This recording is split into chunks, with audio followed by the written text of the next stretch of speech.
आर्थिक मुद्दों पर संसद में चर्चा कराएगी सरकार, सर्वदलीय बैठक में बनी सहमति। चीन विवाद पर कल राज्यसभा में रक्षा मंत्री राजनाथ सिंह बयान देंगे। लोकसभा में मंगलवार को दी थी जानकारी। एलएसी पर चीन की एक और नापाक हरकत का खुलासा। 7 से 10 सितंबर के बीच रात में की थी फायरिंग। भारतीय सेना की मजबूत पोजीशन देखकर पीछे हटा था चीन। फिंगर 4 के पास घुसपैठ की कोशिश की थी। पिछले 20 दिनों में एलएसी पर 3 बार हुई फायरिंग की घटना। चीन को मिली कड़ी टक्कर। मॉस्को में विदेश मंत्रियों की बैठक से पहले चीनी सैनिकों ने फायरिंग की। भारत पर दबाव बनाने की कोशिश थी। बॉर्डर पर चीन से तनाव के बीच भारतीय सेना मुस्तैद, बोफोर्स को भी तैयार किया। इंडियन आर्मी ने दी चेतावनी, युद्ध के हालात बने तो चीन को महंगा पड़ेगा।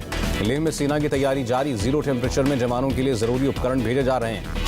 ट्रांसपोर्ट विमान C-17 ग्लोब मास्टर लगातार फॉरवर्ड बेस पर उड़ान भर रहे हैं। एलएसी पर ऊंचाई वाले इलाकों में लगाए गए खास टेंट -50 डिग्री में भी जवानों की रक्षा करेंगे। सेना ने फॉरवर्ड एरिया में 12 से 14 महीने के लिए राशन का स्टॉक जमा किया। UNHRC में भारत ने पाकिस्तान को आतंकवाद का गढ़ कहा। कश्मीर पर लेक्चर न देने की सलाह दी। UNHRC की बैठक में पाकिस्तान ने उठाया था कश्मीर का मुद्दा। ब्रिक्स देशों के NSA की कल अहम मीटिंग, वीडियो कॉन्फ्रेंसिंग के जरिए करेंगे चर्चा। 12 राज्यों में IS के एजेंट सबसे ज्यादा सक्रिय, गृह राज्य मंत्री ने संसद में दी जानकारी। दक्षिण राज्यों में तेजी से पांव पसार पर रहा है ISIS। आतंकी संगठन IS पर बड़ा खुलासा। NIA ने दक्षिण राज्यों में IS की मौजूदगी को लेकर 17 केस दर्ज किए, 122 लोग गिरफ्तार। कांग्रेस सांसद अधीर रंजन चौधरी ने कहा, चीन हमारी राष्ट्रीय सुरक्षा के लिए खतरा बना। भारत के 270 मछुआरों और 1200 बोट पाकिस्तान के कब्जे में। लोकसभा में बीजेपी सांसद लालू भाई पटेल ने मुद्दा उठाया। गुजरात, महाराष्ट्र, दमन और दीव के हैं सभी मछुआरे। बीजेपी सांसद ने विदेश मंत्री से दखल की मांग की। बांदीपोरा में पाकिस्तान ने किया सीज फायर का उल्लंघन। भारतीय सेना ने दिया मुंहतोड़ जवाब। टीएमसी सांसद नुसरत जहां ने उठाया फिल्म इंडस्ट्री में वित्तीय संकट का मुद्दा। रिलीफ पैकेज की मांग की। करीब 550 टैरिफ लाइन्स को आयात के लिए प्रतिबंधित श्रेणी में रखा गया। पीयूष गोयल ने लोकसभा में जवाब दिया। प्रधानमंत्री मोदी 18 सितंबर को कोसी रेल महासेतु देश को समर्पित करेंगे। बिहार के लिए 12 रेल परियोजनाओं का भी उद्घाटन करेंगे। राहुल गांधी ने मोदी सरकार पर साधा निशाना, कहा कोरोना काल में बीजेपी ने ख्याली पुलाव पकाए। बीजेपी अध्यक्ष जेपी नड्डा ने कहा, मोदी सरकार ने किसानों और मजदूरों के लिए काम किया। नड्डा बोले, किसानों की आय बढ़ाना सरकार का लक्ष्य। नई शिक्षा नीति में मातृभाषा और स्थानीय भाषा को महत्व। रक्षा मंत्री राजनाथ सिंह ने स्वागत किया। बिहार में एलजेपी 143 सीटों पर चुनाव लड़ने के संकेत दे रही है। संसदीय बोर्ड की बैठक में होगा आखिरी फैसला। बाबरी विध्वंस मामले पर 30 सितंबर को फैसला सुनाएगी सीबीआई की विशेष अदालत। आडवाणी, जोशी, कल्याण सिंह और उमा भारती को मौजूद रहने के निर्देश। सुप्रीम कोर्ट ने नागरिक उड्डयन मंत्रालय और DGCA को जारी किया नोटिस। बेंगलुरु और कोझिकोड विमान हादसे को लेकर दायर की गई याचिका। पोर्ट ब्लेयर में बनेगा भव्य टर्मिनल बिल्डिंग। पीक आवर्स में 1200 यात्रियों को संभालने की होगी क्षमता। ड्रग्स मामले में रवि किशन के समर्थन में आईन जयाप्रदा, कहा युवाओं को बचाने के लिए आवाज उठाना जरूरी। जया बच्चन पर जयाप्रदा ने साधा निशाना, कहा ड्रग्स मुद्दे पर कर रही हैं राजनीति। जया बच्चन का रवि किशन पर हल्ला बोल, बिना नाम लिए कहा रवि किशन के बयान से शर्मसार। रवि किशन का जया बच्चन पर पलटवार, कहा खुद फिल्म इंडस्ट्री में बनाई भोजपुरिया थाली।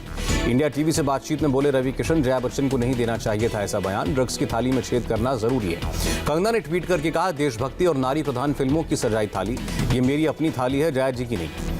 सामना में जया बच्चन के बयान का समर्थन, लिखा सच और बेबाकी के लिए प्रसिद्ध हैं जया बच्चन। बॉलीवुड सितारों के बीच ड्रग्स मामले पर नोकझोंक का असर दिखा। अमिताभ बच्चन और जया बच्चन के बंगले की सुरक्षा बढ़ाई गई। महाराष्ट्र मानवाधिकार आयोग ने कूपर हॉस्पिटल और मुंबई पुलिस को दी क्लीन चिट। अस्पताल की मॉर्चरी में रिया की एंट्री को लेकर उठे थे सवाल। सुशांत केस की जांच कर रही एनसीबी की टीम का एक सदस्य कोरोना पॉजिटिव। श्रुति मोदी से नहीं हुई पूछताछ। मुंबई के भायखला जेल में भी 2 कैदी पॉजिटिव। रिया चक्रवर्ती का भी कोरोना टेस्ट हुआ। सीबीआई टीम मुंबई से दिल्ली लौटी। सीबीआई डायरेक्टर ऋषि शुक्ला और joint director Manoj Shashidhar, DIG Gagandeep को ब्रीफ करेगी टीम। सूत्रों के मुताबिक एम्स के डॉक्टर्स की टीम सुशांत की विसरा रिपोर्ट को लेकर कल मीटिंग करेगी। 20 सितंबर को सीबीआई और सीएफएसएल एक्सपर्ट्स के साथ बैठक।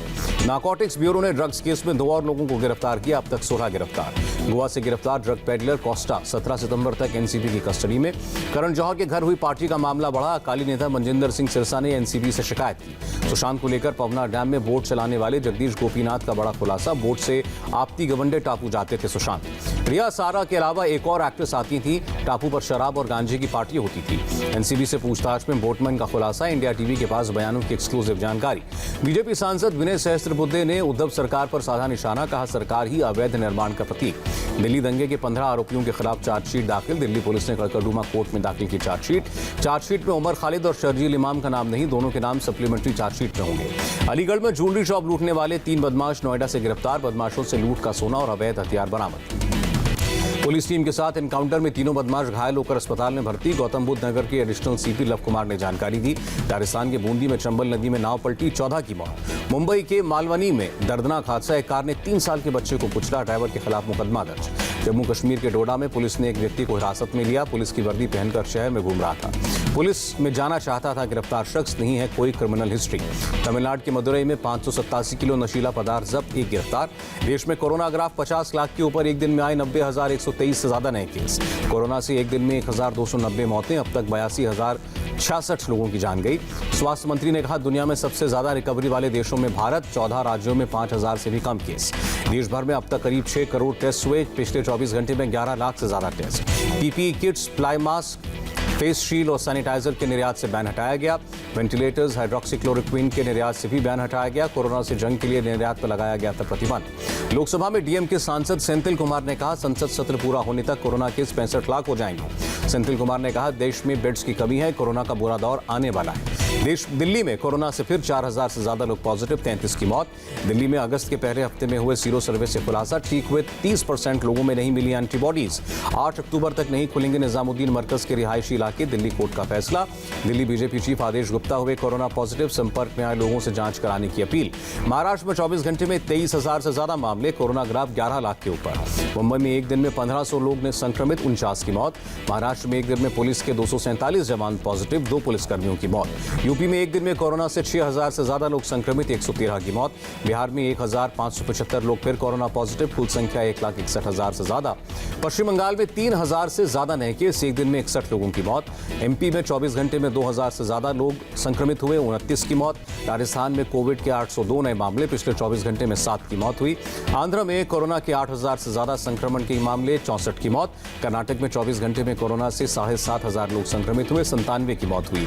केरल में एक दिन में कोरोना से 3,000 से ज्यादा लोग पॉजिटिव पाए गए, 14 लोगों की मौत।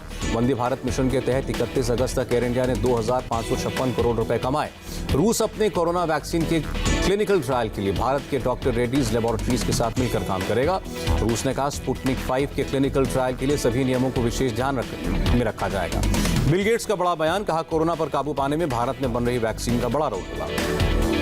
अमेरिका के फ्लोरिडा और साउथ अलाबामा में तूफान सैली का कहर, तूफानी हवाओं के साथ हो रही है बारिश। इजरायल ने गाजा पट्टी पर किया हमला, सैन्य ठिकाने और विस्फोटक कारखानों को बनाया निशाना। जापान के नए प्रधानमंत्री बने योशिहिदे सुगा, शिंजो आबे के करीबी माने जाते हैं। प्रधानमंत्री ने जापान के नए प्रधानमंत्री को दी बधाई, कहा, दोनों देश नई ऊंचाइयों को छुएंगे। 277 अर्बन कोऑपरेटिव बैंकों की वित्तीय स्थिति कमजोर, लोकसभा में वित्त मंत्री ने जानकारी दी। 105 cooperative banks minimum regulatory capital को पूरा करने में असमर्थ, 47 की network negative. 328 urban cooperative banks की एनपीए 15% से ज्यादा। सरकार की कमाई पर कोरोना की मार, 15 सितंबर तक टैक्स कलेक्शन में 22.5% की गिरावट। निर्यात में पिछले साल के मुकाबले इस साल अप्रैल जून के महीने में 25.5% की कमी। डॉलर के मुकाबले 12 पैसे महंगा हुआ रुपया, $1 की कीमत 73.52 और मामूली उछाल के साथ बंद हुआ शेयर बाजार। सेंसेक्स में 258 और निफ्टी में 82 अंकों से ज्यादा का उछाल। एलएसी से आज